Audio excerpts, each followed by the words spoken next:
Hello, friends. Hope you have it safely. Here in this episode of Marketers Talk, we have a dynamic corporate communication leader with 25 years of experience at Fortune 500 companies building corporate reputation through integrated communication, digital marketing, and social responsibility. A proven track record of leading employee communication initiatives, general management, PR, brand building, influencer engagement, and strategic planning in B2B and B2C environment with the companies like GE, Telnor, Lupin, and others. She's a veteran in developing and implementing product launches, communication campaigns in a dynamic and fast-paced environment with complex protocols and procedures at global events and exhibitions. A trusted advisor to the corporate leaders and CXOs, as well as a mentor and coach to high-performing teams for her extraordinary services. She has been rewarded for industry-leading campaigns and projects, with the latest being Sabre Gold Award for Corporate Brand Campaign. Join me in welcoming Pooja Thakran, Senior Director Communications for Honeywell India, HTS, and Head HUN Foundation. Welcome, Pooja, on hashtag Marketeers League Talk. It's an honor to have you here. My first question around is how to build a corporate communication effectively. It is one of my message that to your community, to all the people who are watching this, to understand that marketing and communication are the are the custodians of the brand reputation. So the purpose why communication exists or marketing exists is because we need to make sure that we safeguard the and protect and promote the reputation of the organization, of the people who work for it, of the leadership, which is who engages and who are the front runners in an organization who represent the brand. So it's all about making sure that you, basically safeguard the reputation of the organization. That's right. I think that that's a very critical aspect that one must be handling because when it comes to stakeholders and then maybe clients and customers, I think it's a tedious task. I believe that much required, very ethics. Tedious, yeah. Yeah. You No, were so saying it is both a tedious task, needless to say. right. You're experiencing some problems. No. I'm hearing you. Okay. Yeah, I think one of the, and there are various ways of building that reputation that you're trying to protect and also to promote. One of the big aspects from a communication point of view is about storytelling. So you need to make sure that you're not only building a brand narrative, which is the story that you want to go out and communicate about your products, your organization, the work that you do in the communities and stuff like that. So storytelling will be a big one, and also to make sure that your leaders are good storytellers. So that's another aspect of what we do to make sure that our leaders become the thought leaders, are able to articulate the brand story outside and relate it back to the purpose and the work that we do. And largely it is also about showcasing what our products can do. I mean, what is the problems that they are solving for our customers. So largely it's a lot about telling the brand story, making sure you are representing the brand story externally in a way that it builds the brand, and then safeguarding the reputation by making sure that you are telling that story in a very authentic and with a lot of integrity. So I think that's largely the purpose why we exist as corporate communicators. Wonderful, wonderful. So me, if I know I'm asking this question as a part of community initiative. So there are would be people who would be willingly to start a career on in this corporate communication part. So what skills one should have to be a great corporate communication professional like you? I think one of the skill that I really hold in very high regard is creativity. Communication can be very monotonous. If you just have to send text messages, it can be very monotonous.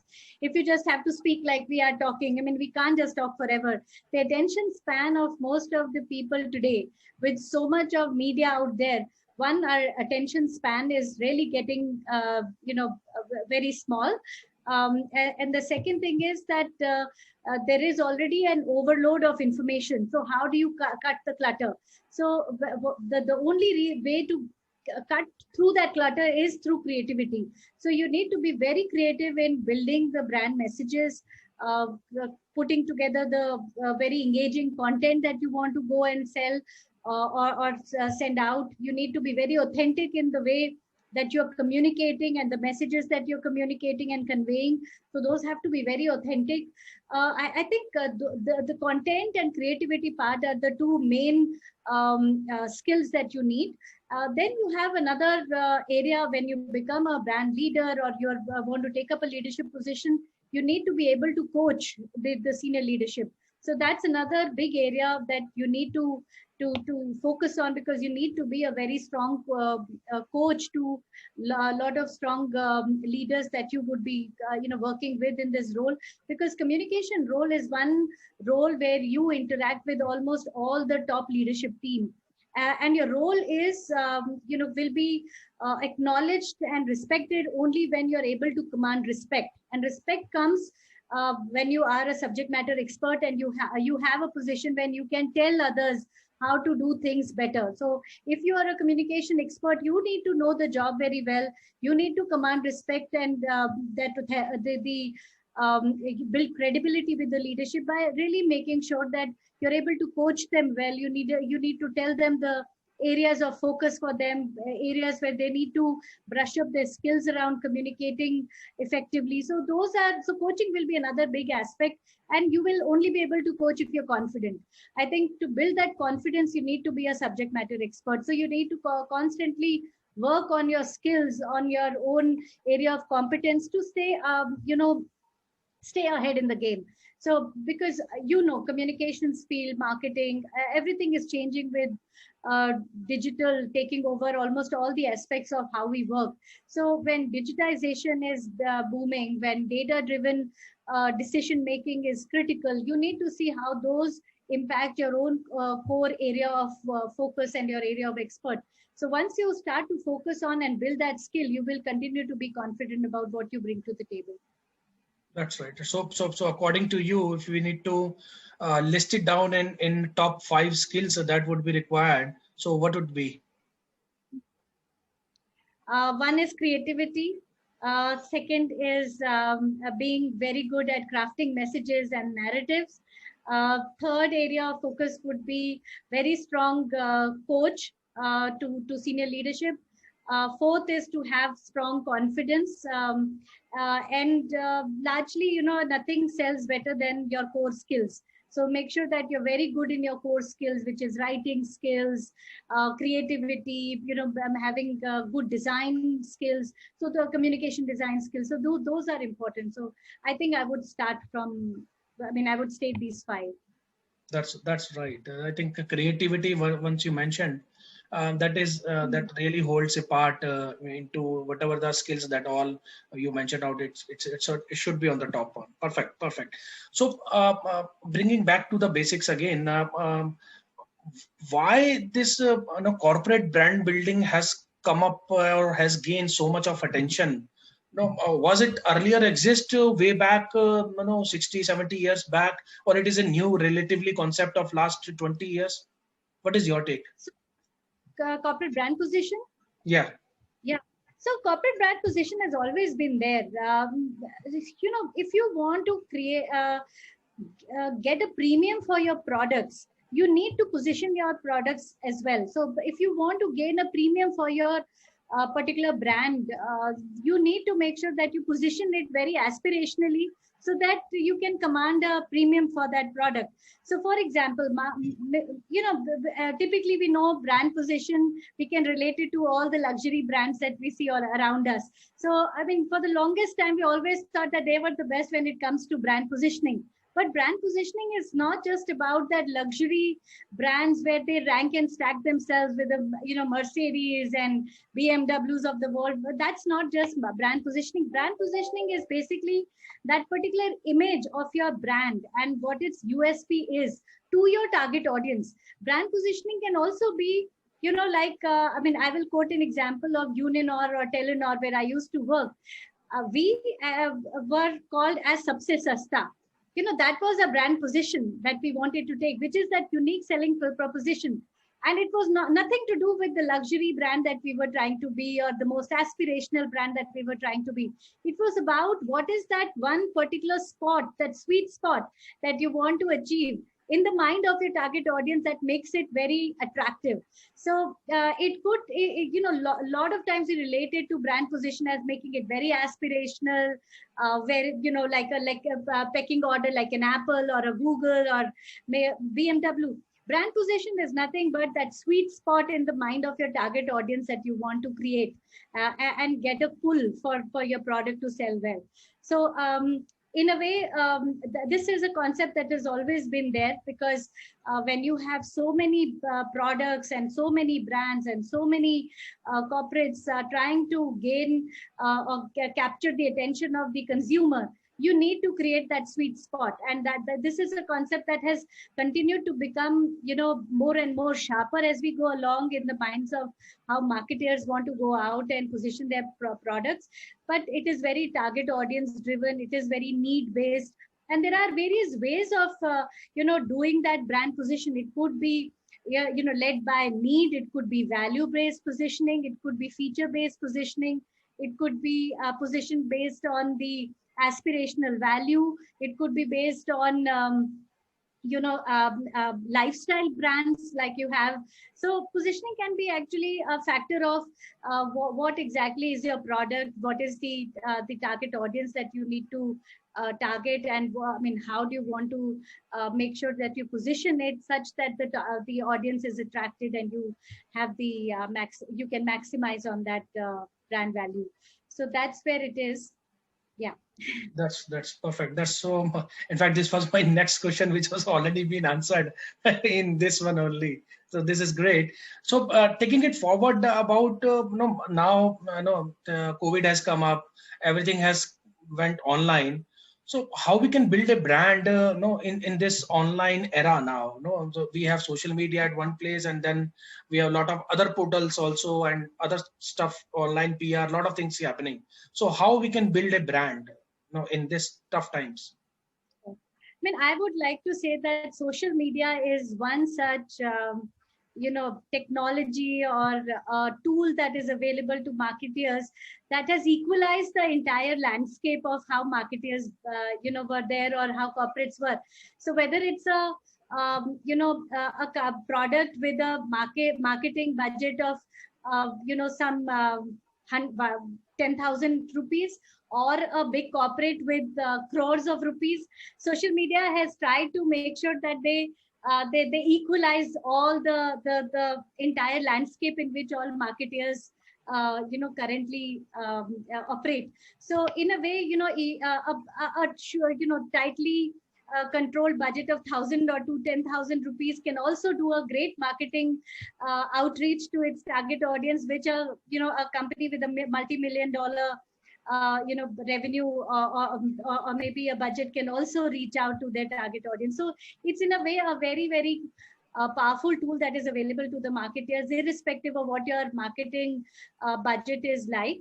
And you can be very, very effective in your marketing campaigns. So I think social media can really help you drive and maximize the value that you can get from your marketing budgets.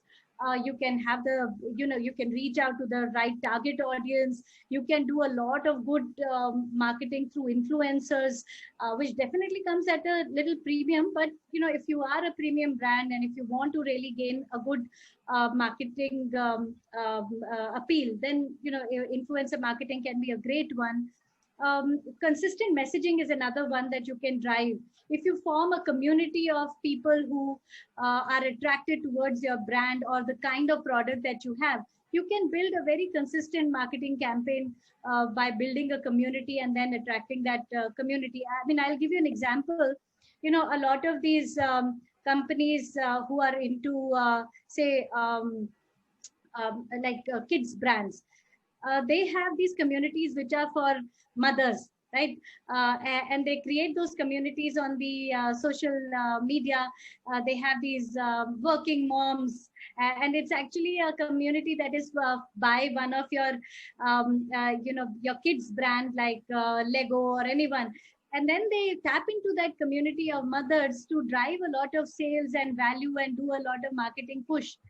Similarly, companies who are into, say, automobile, they would have a community of all the people who love to go for races, and car racing and all of that. And that becomes a very good proposition to be on social media and attract that kind of audience, keep them engaged, do consistent branding and messaging, and you continue to tap into that community to do further sales. Another aspect that I really like about social media, which is very, I don't see too many people really using that, but crowdsourcing can be a significant one on social media. You can drive a lot of engagement with your target audience through crowdsourcing. I've seen corporates drive a lot of campaigns, like Maggie did so much of crowdsourcing push by asking people to tell their 2-minute Maggie story, for example. Yes.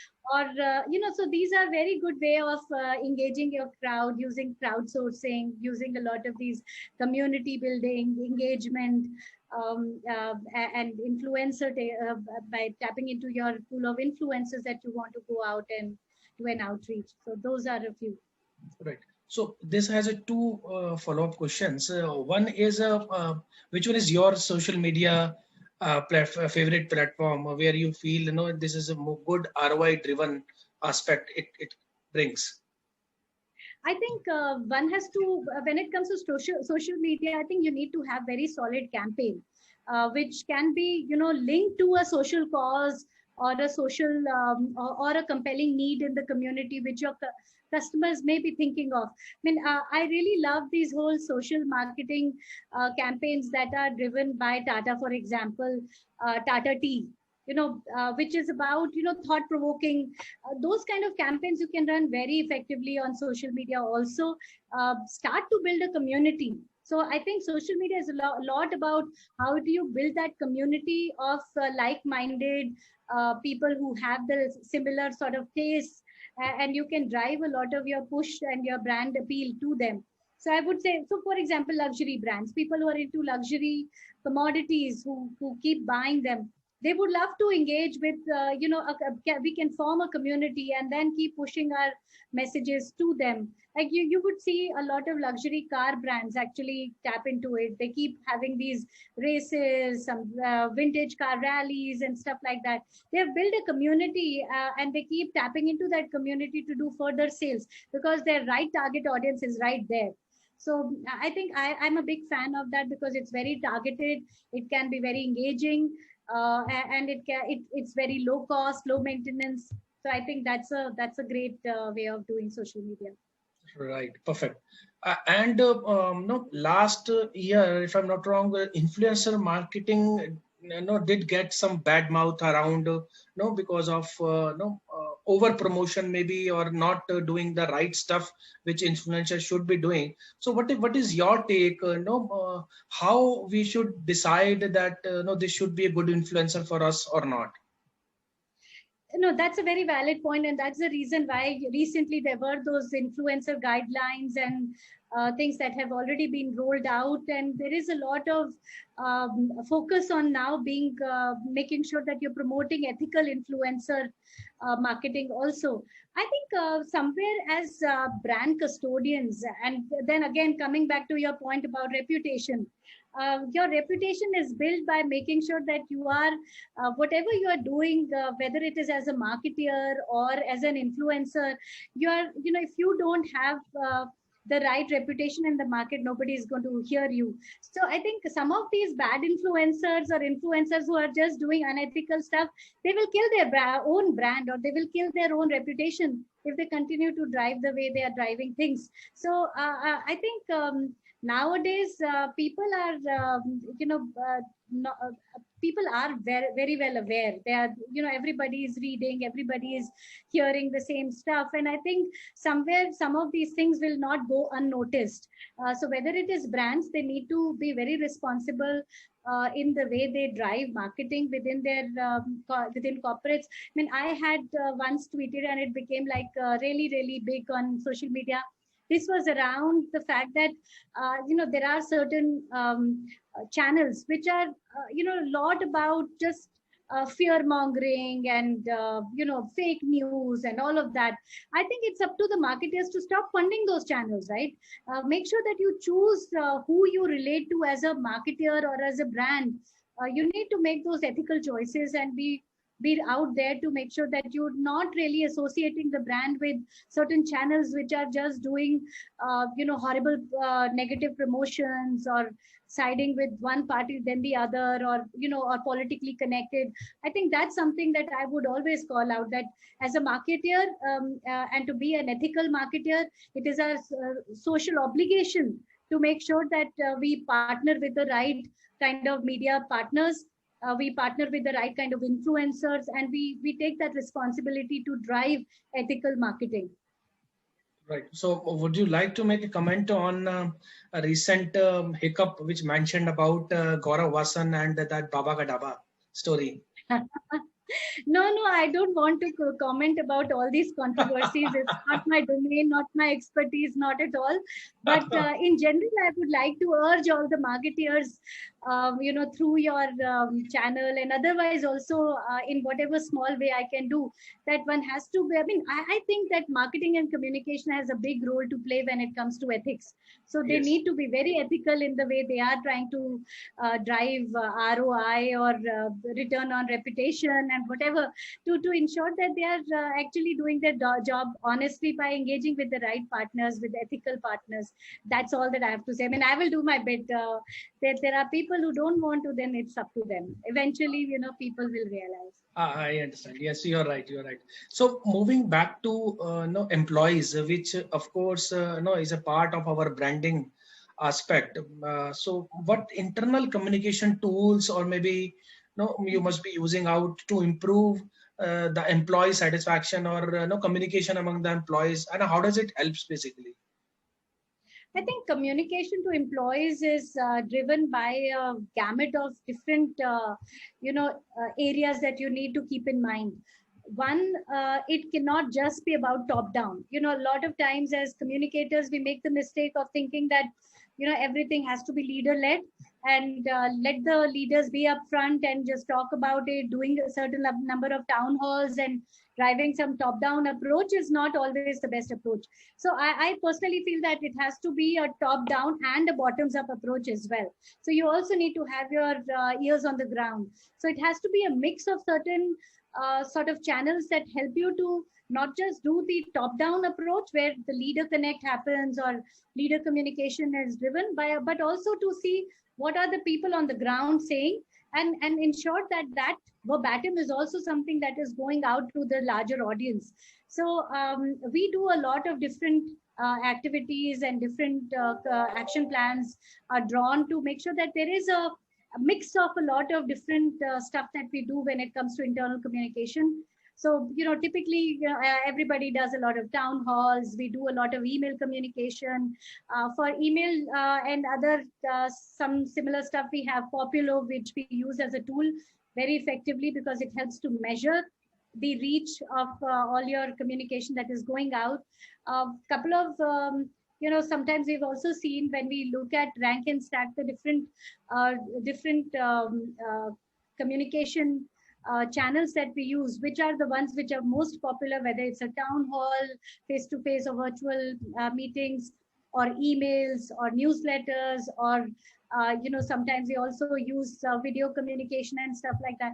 I think one of the tools that is the most effective is email. I think email has just not gone away. It is always one of the most favorite of all employees to, continue to read a lot of emails. We've tried to push intranet also in a big way. In one of my previous organizations, we also launched Workplace, which is a very effective enterprise solution for internal communications by Facebook.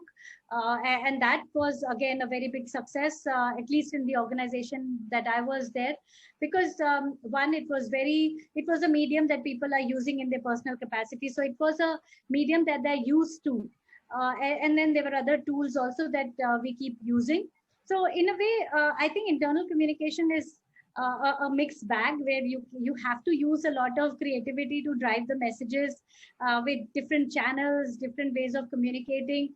I used to have one video communication channel called, we named it after Heart Talk, in one of our organization, where we used to do interaction with top leadership team without really giving them an understanding of what are we going to ask them. So those questions were never shared with them, and they were brought on the camera, and we used to ask them tough questions that were there on the minds of all the people. And that worked very effectively because whatever responses we got were very honest responses from the leadership team. And that really caught on with a lot of our employees, because they knew that we were asking them very tough questions, which are the questions that they wanted to ask the leadership. So I think you have to be very creative and be honest about what exactly are you trying to achieve. This is something phenomenal that you have mentioned about the Heart Talks, because if this kind of communication is happening between the company and employees and the management, I'm sure it is going to have a lot of trust coming from the employee aspect, and I'm sure their integrity will increase for sure. That. So this is amazing. Perfect. So on a quick note, if you can share, the product launches basically are critical to any business, right? So what would be your take? Some quick 2-3 points on it. On product launches? Yeah.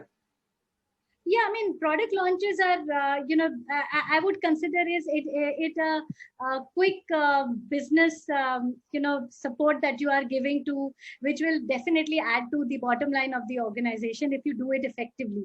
So I think it's a great tool to go out and talk about your product.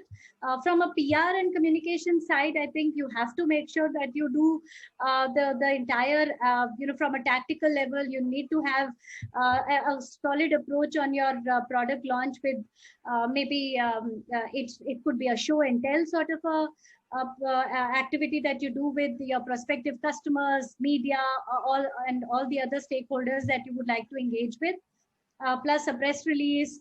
If you already have some people who can be your third party endorsers of that product, then it will be great to have that. So for example, if it has a certification, for example, you need to make sure that you talk about that certification. That gives it a much better appeal and a pull. So, for example, it's a AAA rated, or if it is a 5A rated, or all those certifications are a great way to endorse the product and talk about that endorsement. Some of them also use influencers. So we need to think about that integrated approach, Sachin. It cannot just be about one particular aspect. So whenever I look at a product launch or any of these big announcements, you need to think about that entire integrated approach that you want to build in. From a PR standpoint, what are the tools and the channels that you will use? From a marketing side, what are the tools and channels that you will do? BTL, ATL activities. Then thinking about social, how will you amplify this product on social, whether you are creating a community for that product, or you're creating a product page, or you're attracting the right influencers to talk about it, the digital presence of that product online, the sale that you will drive out of it. So you need to think that 360-degree sort of an approach on what are the different channels that are available and how you make it a 360-degree well-rounded product launch. That's you rightly sum up the conversation, Pooja, in a minute. In fact, backing to the last round of this conversation is the fireside chat, where we ask our honorable guest to answer it only in one word, right? So on that note, let me start with first one. So what's your favorite book? So I know it will be the number of words, but yes, your favorite book. It's Homo Deus by Harari. I love it. Okay. And your favorite destination? Paris. Europe. I mean, I love Europe, and any place in Europe would be awesome. But Paris, of course, is the best. Right. So I'll just wish you have a next round of your official tour to Europe, and the lockdown happens there. At least you are there for some time. Fingers crossed. Nice. So your happy moment? My happy moment.